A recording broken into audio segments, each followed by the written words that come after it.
নমস্কার বন্ধুরা, দেখুন 6 নম্বর অঙ্ক। ঠিক আছে, কী বলেছে? একজন দোকানদার 100টি পেন্সিল বিক্রি করে যা লাভ করলো তা 20টি পেন্সিলের বিক্রয় মূল্যের সমান। তার শতকরা লাভের পরিমাণ কত? এটা হচ্ছে কোশ্চেন বন্ধুরা। মানে কী বলেছে, 100টি পেন্সিল বিক্রি করে তার 20টি পেন্সিল লাভ হয়, অর্থাৎ 20টি পেন্সিল যে মূল্যে বিক্রি করে সেই টাকাটা লাভ হয় 100টি পেন্সিল বিক্রি করে। এর মানে কী দাঁড়ায় বন্ধুরা, যে 100টি তিনি বিক্রি করেন, লাভ করেন 20টি। এর মানে কি 100টি বিক্রি করা মানে তিনি তাহলে আর ওই টাকা দিয়ে কম কিনেছিলেন, অর্থাৎ 80টি কিনেছিলেন, তাহলেই তার 20টি লাভ হবে, তাই না? 100টি বিক্রি করে যদি 20টি লাভ করতে চান তাহলে অবশ্যই তার 20টি কম কিনেছিলেন, অর্থাৎ 80টি কিনেছিলেন। তার মানে এটাই দাঁড়াচ্ছে যে 80টি পেন্সিল যে টাকা দিয়ে কিনেছিলেন, ঠিক আছে, এবার 20টি পেন্সিল তিনি লাভ করবেন 100টি বিক্রি করে, অর্থাৎ 80 টাকায় 20 টাকা লাভ। ঠিক আছে, তাহলে এটাই হচ্ছে বন্ধুরা ট্রিক্স, যে 80 টাকায় যদি 20 টাকা লাভ হয় তাহলে বন্ধুরা 100 টাকায় লাভ কত। এবার এটা টাকাও ভাবতে পারেন, আবার পেন্সিলও ভাবতে পারেন, এটাই হচ্ছে প্রশ্ন বন্ধুরা। তাহলে আমি ডাইরেক্ট সমাধান করতে পারি, তাই না, যে কি 80টা কিনে 100টি বিক্রি করেন, লাভ হয় 20টি। তাহলে উনি যদি 100টি কিনতেন তাহলে কতটি লাভ হতো, এটাই হচ্ছে প্রশ্ন। তার মানে সমাধান, এটা আপনি এক্স ধরুন বা যা খুশি ধরুন, তাহলে এক্স সমান সমান যা হবে সেটাই হচ্ছে উত্তর। তো এটা যদি 83 নিয়মে করেন তাহলে কী হবে, প্রথমে 20 লিখুন, কিন্তু এটা সরল সম্পর্ক সবসময় উল্টে যাবে, 100 করে নিচে 80, 4 20 80, 5 20 100, না কি 4 5 25 100, 25%। এটাই হচ্ছে উত্তর বন্ধুরা, খুব সহজ অঙ্ক। এরপরে বন্ধুরা 7 নম্বর দেখুন। বন্ধুরা 7 নম্বর কী বলেছে, যে একটি সৈন্য শিবিরে 4000 জন সৈন্যের 190 দিনের খাবার ছিল, মজুদ ছিল। এবার বলছি 30 দিন পর 800 সৈন্য অন্য শিবিরে চলে যায়, বাকি সৈন্যের জন্য কত দিনের খাদ্য মজুদ থাকবে। দেখুন বন্ধু, আপনি প্রশ্নটা ভালোভাবে পড়ে বুঝে নিন, প্রশ্নটা না বুঝলে আপনি অঙ্ক কখনোই বুঝবেন না। ঠিক আছে, দেখুন যে 4000 জন সৈন্য আছে, 190 দিনের খাবার আছে। এবার 30 দিন পর, অর্থাৎ 190 দিনের খাবার ছিল, 30 দিন পর একটা ঘটনা ঘটবে। তার মানে কি 190 থেকেই 30 দিনের খাবার বিয়োগ করতে হবে, সেটা থাকবে বাকি দিনের খাবার। এই যে খাবারটা থাকবে সেটা কতজনের, 4000, অর্থাৎ 4000 জন লোক যদি খায় তাহলে 190 মানে 30, এই যে দিন, এই দিনের খাবার চলবে। অর্থাৎ আমি এইভাবে লিখতে পারি যে লোক হচ্ছে খাবার। দেখো, এই 4000 জন লোক, ঠিক আছে, টোটাল 190 দিনের খাবার ছিল। আমি 30 দিন পরের কাজ করব, তাহলে 190 মাইনাস 30, কারণ 30 দিন চলে গেছে, তারপরে আমি কাজটা করছি। ঠিক আছে, এটা দিয়ে রাখছি আমি কত, 160 দিন, এটা হচ্ছে দিনে।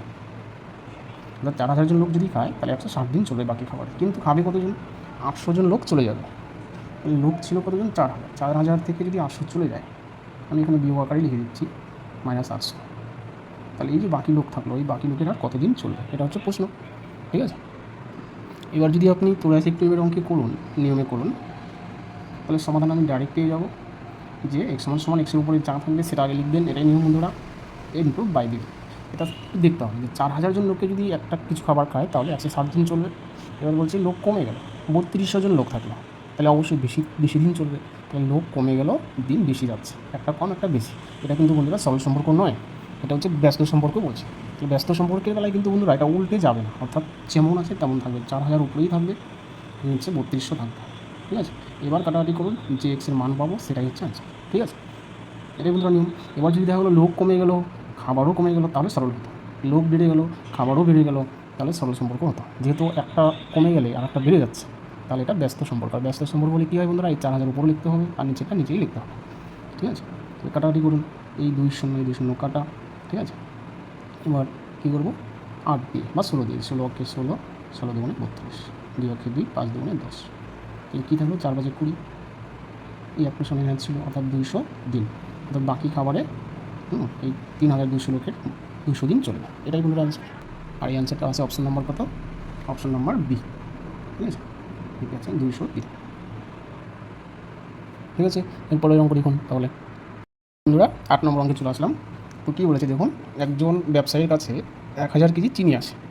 উক্ত চিনির কিছু অংশ 8% লাভে বিক্রি করলেন, বাকি পরিমাণ চিনি তিনি 18% লাভে বিক্রি করলেন। সমগ্র পরিমাণ চিনি, বিক্রিত চিনিতে তিনি 14% লাভ করলেন। এবার প্রশ্ন করা হলো যে 8% লাভে তিনি কত পরিমাণ চিনি বিক্রি করলেন। খুব সহজ অঙ্ক বন্ধুরা।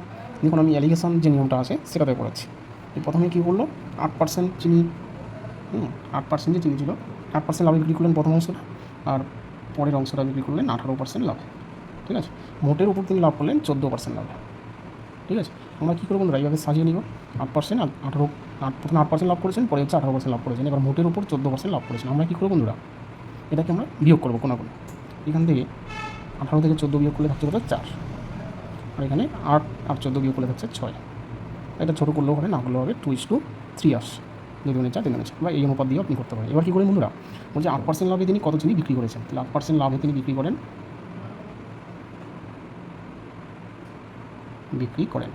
কত চিনি, এই অনুপাত দিয়ে যেটা হবে, অর্থাৎ টোটাল হচ্ছে 1000 কেজি চিনি ইন্টু, এবার আমি 8% লাভের চিনিটা বের করবো, এটার অনুপাত আছে 2, ওপরে 2 দিব, নিচে এই দুটোর যোগফল, বাস আমি এটা এই অনুপাত দিয়েও করতে পারতাম। তাহলে 5 2 10, দুটো শূন্য, 200 আর 2 2 2 কত 400 কেজি। এটা বন্ধুর অ্যান্সার, অপশন নাম্বার কত এ, ঠিক আছে। দেখুন আপনি বুঝলেন কি না, খুব সহজ অঙ্ক, না বুঝলে কমেন্ট করবেন, আমি প্রয়োজনে আর একটু ভালো করে দেবো, ঠিক আছে। Thank you. নেক্সট অঙ্কটা দেখুন বন্ধুরা, 9 নম্বর অঙ্ক কী বলেছে, যে 8% হারে 2 বছরের জন্য কোনো পরিমাণ টাকার সরল সুদ এবং চক্রবৃদ্ধি সুদ এর অন্তর হচ্ছে 768 টাকা। তাহলে টাকার পরিমাণ কত, অর্থাৎ আসল কত। দেখুন বন্ধুরা, বলছে সরল আর চক্রবৃদ্ধি সুদের পার্থক্য মানে অন্তর। আমরা কী করবো, ধরে নিই আসল মানে প্রিন্সিপাল কত টাকা, 100 টাকা।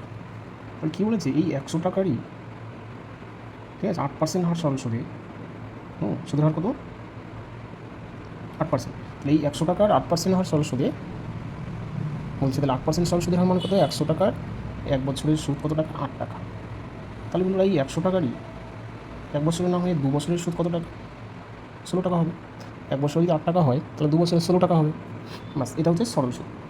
এবার বন্ধুরা আমরা কী করবো, চক্রবৃদ্ধি সুদ বের করবো। এটা হচ্ছে সরল সুদ, সিম্পল ইন্টারেস্ট, ঠিক আছে। কত টাকা, 16 টাকা, 2 বছরে, মনে রাখবে। আমি কী করবো, এবার চক্রবৃদ্ধি সুদ বের করবো। এবার 1 বছরে তো চক্রবৃদ্ধি সুদ হয় না, দ্বিতীয় বছর হয়। দ্বিতীয় বছর চক্রবৃদ্ধি সুদ হওয়ার মানে কি, যে আমি যে টাকাটা রাখবো পরের বছর সুদ হবে। তো তারপরের বছর কী হবে বন্ধুরা, সুদেরও সুদ হবে।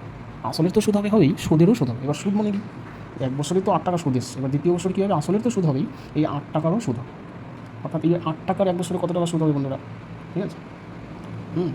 সুদের আমি সূত্র দিয়ে করছি, এটা PT R/X। এবার P মানে কত, 8 টাকা, সুদের সুদ বের করছি। এবার PT মানে সময় 1 বছর, আর মানে হচ্ছে 8%। তাহলে আমি এই যে 8 টাকার সুদ হবে, 8 টাকার আমি সুদ বের করছি।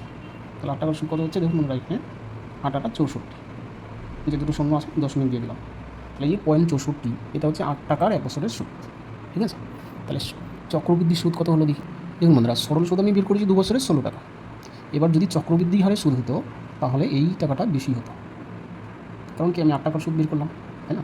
তাহলে এই বেশিটাই, অর্থাৎ এই 0.64, এটা কত টাকার সমান, এই যে 700 কত দেওয়া আছে 78 টাকা, এইটার সমান হবে, ঠিক আছে।